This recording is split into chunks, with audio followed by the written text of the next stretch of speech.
Well, we are halfway through this September series on faith and the Enneagram. And so if you have missed some weeks and do want to catch up and kind of put the whole picture together, we do have a page for the series on our website under that worship tab, or just go to our website /Enneagram and you can find the sermons and some other resources, or just go to our YouTube channel. What we've covered so far, just in terms of like the big picture, is we've covered the basics of what the Enneagram is, those 9 personality types that we developed as children as we learned what we thought was needed for us to feel loved and accepted and safe. And we talked about how each type has these unique gifts to offer in their own kind of peculiar ways and particular ways, but each type also has this false assumption about what it means to be loved, accepted, and safe. And that false assumption is what keeps us from fully embracing our true selves, truly finding peace. And I think most importantly, we're bringing lessons of faith to see how we can name some of these false stories for what they are. I mean, the Enneagram can help us understand ourselves more fully, but it's these passages of Scripture, and I'm just using a few, but there's countless others that then can speak into some of that, can name the false stories as false, as lies, and instead tell us a new story that's rooted in God's love and grace. And I'll also remind you that this Enneagram, I'm dumbing it down, it's simplified for a sermon series, but it's a very dynamic system, it's complex, there's a whole lot of layers, but we're just looking at one particular layer, and that's the triads that you'll see in that Enneagram handout. That's why I didn't list all the types like 1 through 9, I listed them by those triads. And the Enneagram wisdom is that there are 3 centers of intelligence, our heart, our head, and our body. And while we have access to all 3 of those, one of those centers tends to function more automatically within us. And in each of those centers of intelligence, it's associated with a core emotion. So the heart is associated with this emotion of shame, the head with the emotion of fear, and the body with the emotion of anger. And again, we all experience shame, and we all experience fear, we all experience anger, but typically one of those drives the ways we think and act and respond more than the other ones do. So for example, last week when we dug into the heart triad, those types 2, 3, and 4, and learned a little bit more about those types, each in their own way have internalized shame, which is this notion that we can't be loved for who we are. So type 2s try to earn love by being helpful and by being needed. Type 3s by being successful and trying to reach achievement. And then the 4s through their own individual expressions. They each have those unique gifts, but it's that underlying false assumption about what's required that we're trying to dispel. So today we turn our attention to the head triad, types 5, 6, and 7. Obviously, the center of intelligence there is the intellect and that core emotion of fear that seems to drive us. And each of these types, they deal with their inherent fear in distinct ways. These types are very different from one another, and yet it's fascinating to me that fear just seems to drive them in very unique ways. So type 5s, known as the investigators. I am type 5. I've kind of discerned that over the years. Type 5s are known for being introspective and perceptive and analytical and highly independent. They're keen observers, intellectually curious, thrive on acquiring knowledge. And the primary motivation is to feel capable, to feel competent. That's why many 5s really strive to develop an expertise in a particular area. And the greatest strength of the 5 is their ability to observe and to analyze and to strategize and to use that knowledge as a means to navigate life, to feel like they have a handle on things. Type 5s are the ones that you want on your pub trivia team, if you can actually get them to show up. That's the tricky part.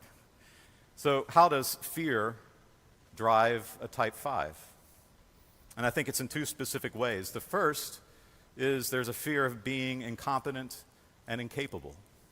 Terrified of that. The fear is that they don't have enough resources, they don't have enough understanding to be able to handle life's challenges. They fear they won't be self-sufficient. But that leads them to overthinking, which leads them to that analysis paralysis. It becomes difficult to make any kind of decision or to take any kind of concrete action because they fear they just don't know enough yet. And so they withdraw further and further into their minds. Second, fives fear being overwhelmed and being depleted, particularly by external demands and particularly by emotional external demands. So this fear keeps fives from being fully engaged with others, which creates emotional distance as they worry about how much this relationship or this responsibility or this commitment is going to deplete those inner resources. There's just this fear that they're not going to have enough. And so both of those fears combined leaves fives to be susceptible to isolation, whether it's becoming trapped in their own thoughts or being detached emotionally. And that makes them difficult to form deeper relationships. They suppress emotions to avoid vulnerability, and that means they can't address their own emotional needs. You see how just this fear becomes pervasive. It's almost a superpower in terms of perception and observation and analytical ability, and yet they're hobbled because they don't think they have enough to give. Type 6s are also known as the loyalists. This is one of the most common types of the Enneagram. And 6s have their own superpowers. They are dependable and they're reliable, they're security-oriented, they're deeply committed to their communities and relationships, to their belief systems. And their primary concern is ensuring safety and avoiding any kind of potential threat. It makes them very vigilant, it makes them very attentive. They know every single thing that could possibly go wrong. And so they're natural planners, they're natural problem solvers. They're always considering worst-case scenarios to help protect themselves and those they love. And they thrive in environments where there is clear guidance. They kind of need that assurance that there's a plan in place and that we can trust it. It's the 6s that you want to write your emergency response plans or your child protection policies, because they probably have already worked all of that out in their heads. And so how does fear drive a 6's life? It's probably the most obvious with the 6, because they live with this underlying anxiety about potential danger and uncertainty and unpredictability. If you weren't scared something was going to happen, you wouldn't have to be so prepared for it. They're forever asking, what if things could go wrong?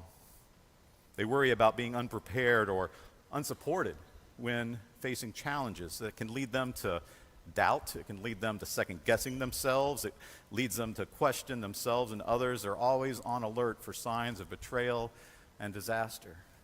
6s are the ones who most need that kind of system or structure to be a part of that they can trust, but they're also the first to be critical and skeptical about whether those in authority have really prepared and planned. So that vigilance, it can help them and those they love avoid real dangers, but it also leaves them constantly on edge, constantly doubting their own abilities, the trustworthiness of others. It makes it hard to rest. This persistent worry, it's mentally, it's physically draining. It can affect their overall well-being. That's all from that underlying fear. And then type 7s, which we know as the enthusiasts. These are the ones that are spontaneous and adventurous and full of energy. They're seeking excitement and joy in all aspects of life. They're always looking for new experiences, new ideas, new opportunities. They always seem to be involved in multiple projects and activities simultaneously, have all of these irons in the fire. If you're not a 7 and you listen to a 7 talk about their life, you end up exhausted. Like, how in the world do you have energy for all of this? They're optimistic and they're creative. They see opportunities where others see obstacles. And their primary motivation is to maintain their freedom, their happiness, by keeping their options open, immersing themselves in all of these pursuits. It's the 7s that you want to plan your vacation and be your cruise director and be your tour guide all at the same time. So how does fear drive these type 7s' lives, who seem so happy-go-lucky and have this zest for life? Well, part of their fear is being trapped in emotional pain or boredom or limitation. It's actually fear that fuels a lot of their desire to keep moving and to seek this constant simulation, because it's meant to be able to distract them. Type 7s often have difficulty with follow-through.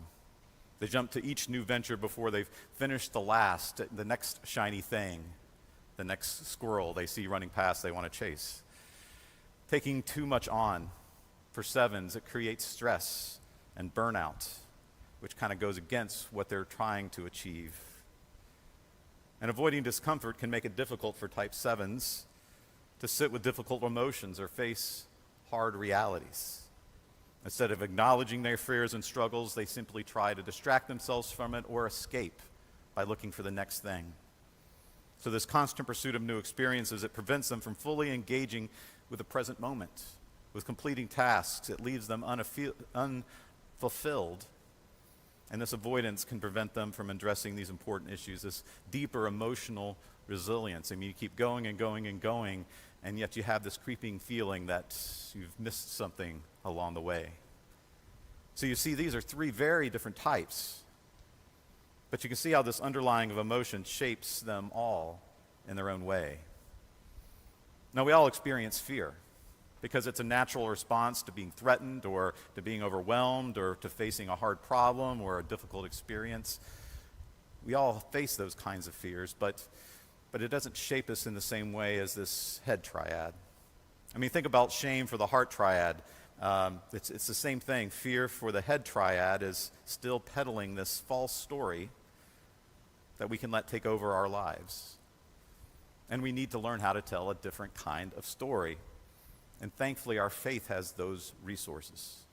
I mean, some of our most beloved passages throughout Scripture talk about fear or speak into fear. How often do the first words out of a messenger from God's mouth is, do not fear, do not fear, do not fear, throughout the Psalms, throughout the prophets, throughout the New Testament, do not fear. But I think Psalm 23 speaks to these fears in a particularly poignant way. In fact, to the very fears we just named about these different types. It provides comfort, it provides assurance. I mean, we all love Psalm 23. It touches us in our own way. But I think it speaks to the head triad particularly. I mean, if you're a type 5, the psalmist proclaims, "The Lord is my shepherd, I shall not want. He makes me lie down in green pastures. He leads me beside still waters. He restores my soul. He leads me on right paths for his name's sake." So we don't have to fear being overwhelmed or depleted, because God's care and provision means that we shall not want. We're not going to be left wanting. We will have enough. We don't have to withdraw. Nor do we have to provide our own self-sufficiency. I was reading that, leading us beside green pastures and still waters, and I think, type 5, like myself, we're probably going to research how to make the pastures greener on our own or how to still troubled water on our own. We want to find that answer. And yet this is something that God leads us to and gives us, not something we create on our own. And so we can let go of overanalyzing and overthinking and just trust that God is going to lead us along the right path. And that, if we'll trust it, can bring peace. To the type 6, the psalmist proclaims, "Even though I walk through the darkest valley, I'll fear no evil, for you are with me. Your rod and your staff, they comfort me." And so you can be assured that you don't have to be driven by the uncertainty, or the fear of uncertainty, or the fear of danger, because we are assured that we don't have to navigate that alone. It's not all on you. It's not all on you to keep people safe, to keep yourself safe. That we can trust in God as our protector and guide. We can trust in that care. So we can be prepared, sure, but we don't have to be anxious. And you can be responsible without having to be constantly vigilant. You can find peace, you can find safety in God's promises, and can find that deeper rest. And if you're a type 7, the psalmist proclaims, "You prepare a table before me in the presence of my enemies. You anoint my head with oil, my cup overflows. Surely goodness and mercy shall follow me all the days of my life, and I'll dwell in the house of the Lord my whole life long." And so if you're a 7, you can let go of the fear that you're somehow going to be trapped or deprived or have to face hard things alone. You can be assured that even in difficult circumstances that this psalmist finds themselves in, that God still provides abundance. Your cup's still going to overflow. There's still going to be joy as a gift. There's still going to be that deeper fulfillment, and so you don't need to run from discomfort. You can be assured that God's always moving us towards something good, and you too can find that inner peace and joy just in God's presence. I mean, in all of these things, the question of faith is always, which story are you going to believe about your life? because there's a lot of stories being told, and your faith is actually in which one you're believing and living your life by. For the heart triad, are you going to believe the lie that you're somehow not worthy or not enough just for who you are? Or are you going to realize that love is not based on what you do or what you achieve or how special you are, because it's based on the fact that it's God who made you and God who claimed you, and God is love. And so for the head triad, are you going to believe the lie that you aren't equipped to handle life? And so you have to withdraw from it or escape from it or somehow constantly be anxious about it and on high alert? Or are you going to dare to believe a different story? A story that Psalm 23 tells us about God's provision and God's guidance and God's presence. Releasing ourselves from those fears, embracing these gifts that God is giving us, it makes a real difference. It really does make a difference. That what we have faith in does change our lives. If you're a type 5 and you believe the story Psalm 23 is telling you, you will become more confident and more decisive. You'll recognize that you are enough and have enough to engage the world more fully without fear of being overwhelmed. If you're a type 6, you'll become more relaxed and trust life's flow instead of constantly seeking reassurance. And as you embrace trust and faith, you can release this fear-driven need to be in control of the circumstances, and you can find peace, even in the midst of uncertainty. And if you're a type 7, you can for once embrace stillness and depth.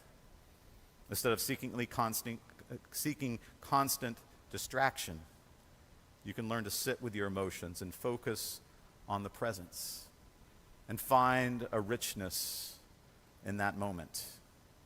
Even as acknowledging those difficult emotions, you can let go of the fear and experience life more deeply.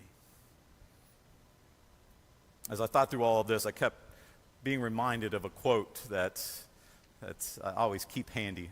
It's from Julian of Norwich and her Revelations of Divine Love. And it's a very simple quote. It's easy to remember. She wrote after a long reflection that all shall be well. And all shall be well.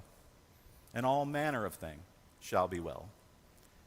And I'm not sure why those simple words speak so deeply, but I think it's because they speak to these fears. What a profound assurance of God's love and care despite the uncertainties of life, despite the fears that seem to hold us back. To be able to pray, to say, to be assured, all shall be well, and all shall be well, and all manner of things shall be well. So which story will you believe about your life? Which story will you embrace?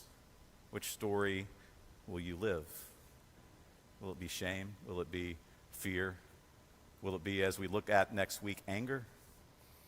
Will it be the peace that passes understanding, the love that God gives us? This truth that, in the light of God, truly all shall be well. Amen.